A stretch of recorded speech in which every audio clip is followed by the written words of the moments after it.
Hello guys, pili tayo ng candies para sa mga kids tomorrow.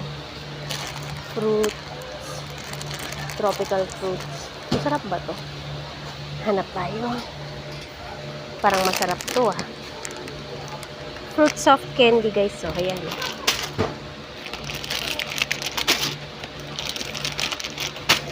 Isa pa. Pineapple. Corn yun, ito pineapple.